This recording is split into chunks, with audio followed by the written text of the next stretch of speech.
Well, thank you, everybody, for being here. I want to start out by thanking Josh with TPUSA for being here and thank him for his leadership and everything that he has helped to accomplish across the country as well as here in the state of Texas.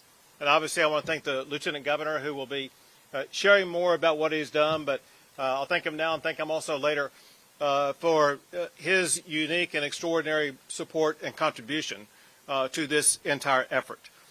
Also want to thank all of the TPUSA members from all the different organizations from Texas who join with us, as well as TPUSA officials and others from across the country. To everybody from outside of the great state of Texas, welcome to the Texas Governor's Mansion. Also,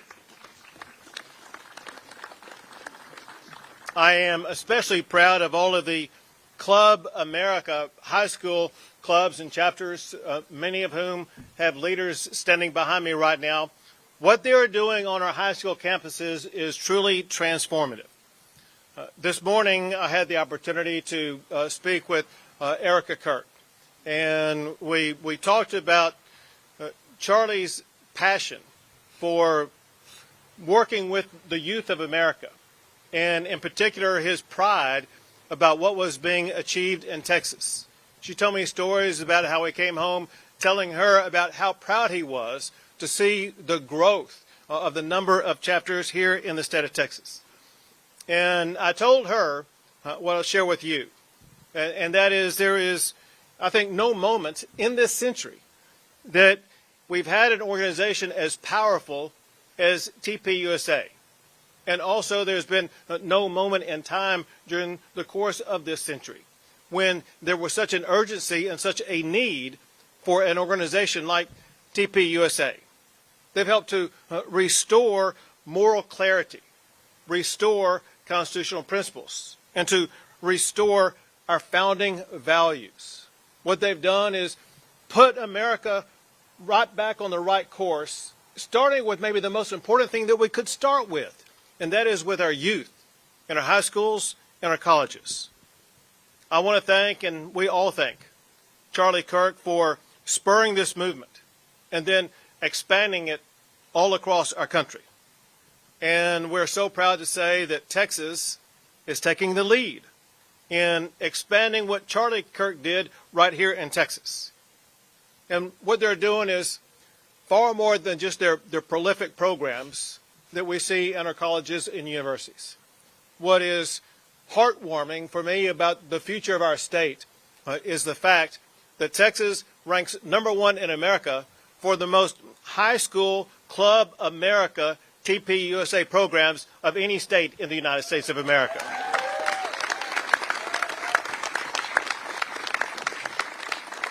Already, more than 500 high schools have chapters. And with what Lieutenant Governor Patrick is doing, what the state is doing, we'll expand upon that. I do want to share a word that I also told Erica about, that I will double down at this time. And that is, as TPUSA, as Club America seeks to expand chapters in schools across the state, let me be clear. Any school that stands in the way of a Club America program in their school should be reported immediately to the Texas Education Agency, where I expect meaningful disciplinary action to be taken place for any stoppage of TPUSA in the great state of Texas.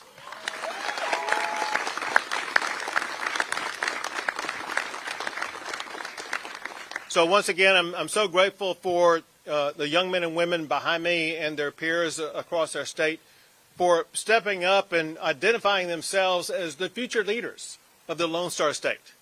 And I'm grateful for the legacy investment made by Lieutenant Governor Dan Patrick and for his passion for this organization. Thank you, Governor, and thank you all for being here. And these fabulous, this is the future generation. This is what makes me feel good about America and about Texas, because we have young men and women all across Texas and across America and around the world who want to be part of what Charlie Kirk started. I will tell you that we're #1, and we want to be number one, Governor, where no one can even catch us, because we have more campuses than just about any one. We want a campus, a chapter on every high school campus and every college campus in Texas, and that's our goal, and we're going to accomplish that goal because I know we have TPUSA working with us, and we have Texans who want to be part of that.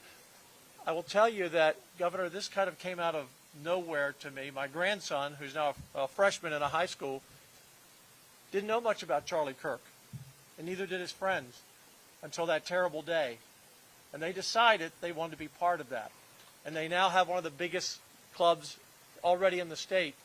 And that really woke me up to the fact that Charlie's message of freedom and liberty and faith, of which he really focused on in these last several years, is really resonating with young men and women across Texas and across America. Personally, I knew Charlie, as I know the governor did early on, because Governor, Texas, strong, faith-based state, conservative, we love liberty, we love freedom, and we're able to raise a lot of money in Texas. And so he would come here often when he was starting. And over the years, the dream that he had got bigger and bigger and bigger. And along the way, you became governor, I became governor, and our path got bigger and bigger and bigger. And we stayed in touch, but I had not seen the incredible work that Charlie had done in such a short time. And so I was talking to Josh and some of the executives at Turning Point saying, what can I do to help? We want one on every campus. And I had not planned, this is what the governor is referring to. The Bible says don't let your right hand know what your left hand is doing, but what he's referring to is I decided to make a contribution that I had not planned.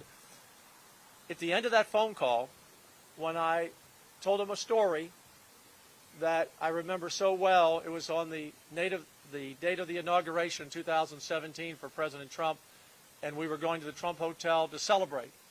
And Charlie, who I had known in those years when he was starting out, was holding the door. I just happened to walk in with him. He was holding the door, and he had some very nice things to say about me and about Texas and how proud he was. And he said, I want to share my dream with you.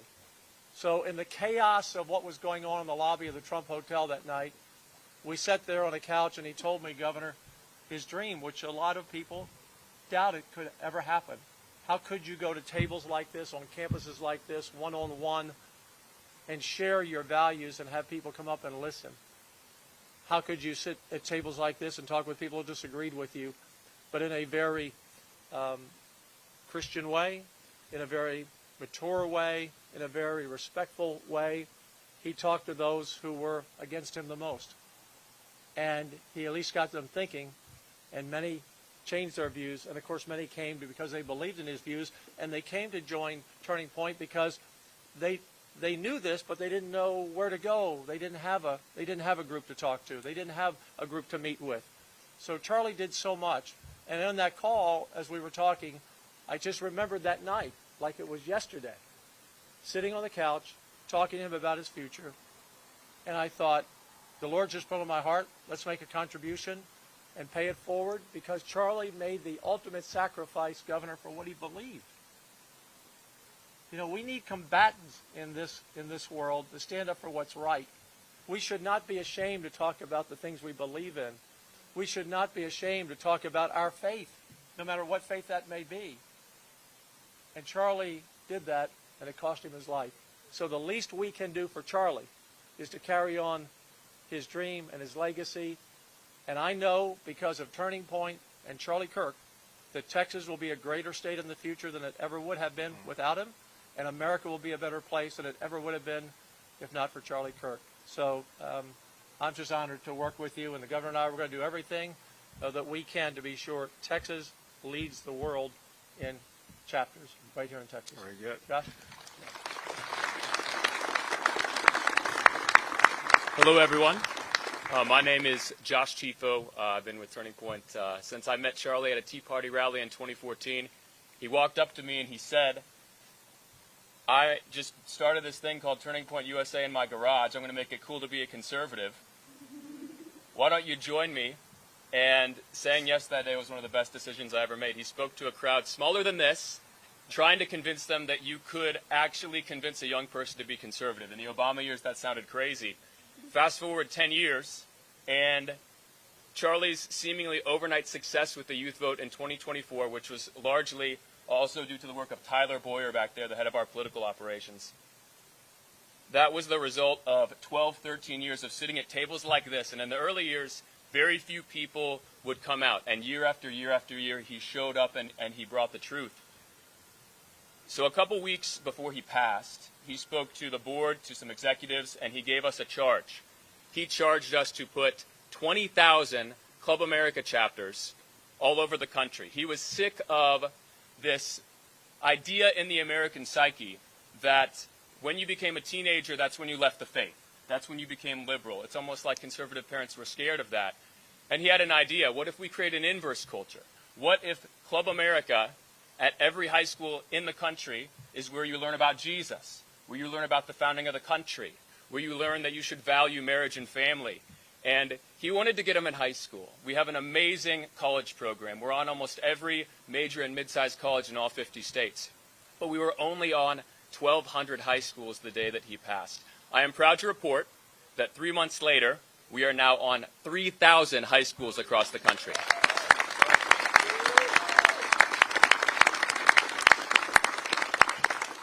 And to see what both of you are doing for us today, it gives me so much hope for the future of Texas, because the biggest problem that we have when we start these groups is not finding students who are interested. Our biggest problem is that as soon as that 15, 16-year-old gets interested, they get bullied.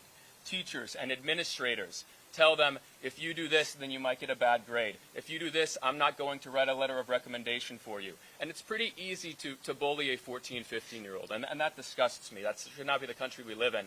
So what you are doing will have a seismic effect in our growth. So right now, we have you said 500. It's 500 now. The update a couple weeks ago was 300. We have 500 Club America chapters on the state of Texas. There's no reason why that number can't be 2,000, 3,000. Right. And we shouldn't just talk about Charlie's dream as something we should chase, some type of out-of-reach goal that just get our team to work harder. Why not have a Club America chapter on every high school in Texas? That's the type of state that you want to live in. And because of both of you, we have a real shot at that. And I also have to say a word about Erica Kirk. Watching her step up days after her husband's assassination, ensuring that we would continue in that same direction as an organization, had a seismic cultural impact. And another thing she did had a seismic cultural impact when she forgave her husband's killer at the memorial. That could have played out very different for the culture. There's no reason why this couldn't have been our BLM and all the politicians got riled up and we used this to turn out votes in the midterm. And that is not what happened. Erica turned the heart of the nation to God when she forgave her killer. And we are seeing that revival play out in young America and in all America right now. And praise God for that. I appreciate you guys so much. What better way to honor Charlie than to fulfill the final mission he gave us, which is to put 20,000 Club America chapters on high schools across the country. So God bless you. Thank you. Thank you, man. Governor, can I add one last note? Sure. The president had appointed me as chair of his Commission on Religious Liberty, and we had a hearing scheduled that happened right after we lost Charlie. And we played a clip of Charlie before the first hearing, and we had Hutz Hertzberg from Turning Point to give testimony that day. But Charlie, and I know Mike Morath here is our chair, not our chair, our Commissioner of Education. Somewhere I saw him in the crowd. And Charlie said, and everyone at Turning Point knows this, but I had not seen him be so descriptive. He said, we're failing our next generation if we don't teach them in our schools before they leave. Where did they come from? And why are they here? And where are they going? If you don't know where you came from and what purpose God has for you in life and where you're heading, you're lost. And that may be, of all the things that Charlie said, one of the most profound, straightforward, simple things I've ever heard. And that should be our mission in our schools with our State Board of Education, with our Commissioner of Education. Very good. All right, we'll take a few questions.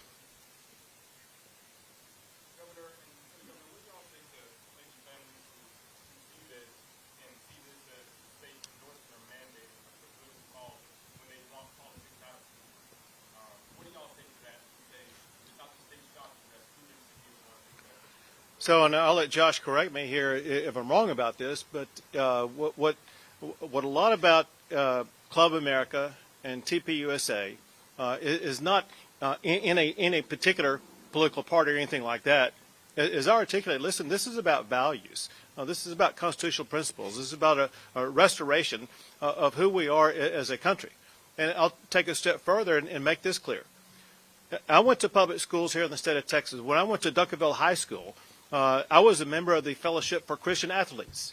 FCA still exists today. You can have religious organizations that focus on those values like that are allowed in our schools. And this is just another more modern example of Fellowship of Christian Athletes.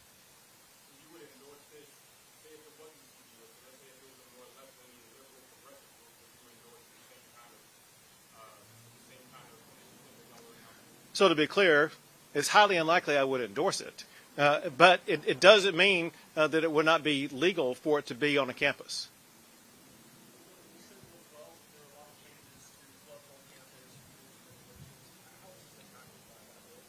It's not really impacted by that bill.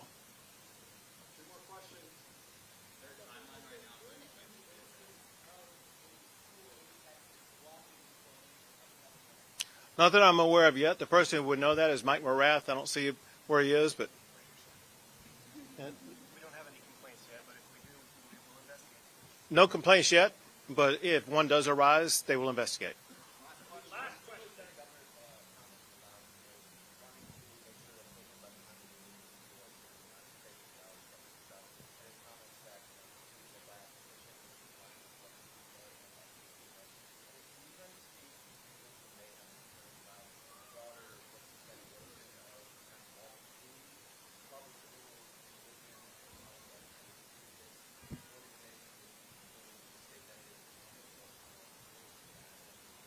All right, well, going back to what I said about Fellowship of Christian Athletes, there's been a connection among student groups in our public schools going back now for well over 50 years.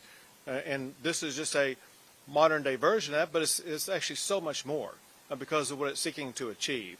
And so this is a way of making sure that the students who attend schools, they get input from a wide array of different perspectives. They're going to have the option to choose the perspective that is articulated so well by TPUSA. But if you want to add to that, feel free. I think we need to ask ourselves what type of society we want to live in. We have no problem when the Boys and Girls Club is growing in a community and wants to do social good. Club America is fundamentally a social good for Texas. Is it a good or a bad thing if young men and women want to work hard and get married young and have lots of kids? Is it a good or bad thing for young men and women to understand the founding of the country, to understand that we were founded as a Christian nation and then live as such? I am so proud of the history of our country and the way that we have protected the First Amendment. And that is why on public schools across the state, there are leftist clubs allowed to meet and there are conservative clubs allowed to meet. But let me tell you, amongst Gen Z, especially young Gen Z, the conservative clubs are 10 times more popular right now. Yes, and let me just add to it. It's one of the reasons that we passed and the governor signed Senate Bill 10, which puts the 10 Commandments back in our schools. And it's my understanding, Commissioner, I don't know if you know for sure, we're maybe around 50% that we have the 10 Commandments, because it's done by organizations or individuals who go to the schools, and the schools are required to put them in the classrooms. And we passed Senate Bill 11, which allows for prayer time. And again, we're primarily a Christian nation, but we respect all faiths, and we want to allow that child to have that time if they wish. I've always to pray, to have a moment with the Lord. I've always thought how confused our kids must be when we take them to church and Sunday school every week, and then on Monday they can't recognize the God that they love. And what parent really wants to say to their child, I want you in a school that doesn't teach values? That should be what parents do want. And those values are important. And the things that Josh talked about of family and faith and children, all of these are important. And they have been under attack in America for a long time. And that's why Charlie's message is resonating, because people want a purpose for their life. They want to know where they've been, why they're here, and where they're going. Thank you all. Thank you all. Appreciate you, man. Thank you. I appreciate it. Also,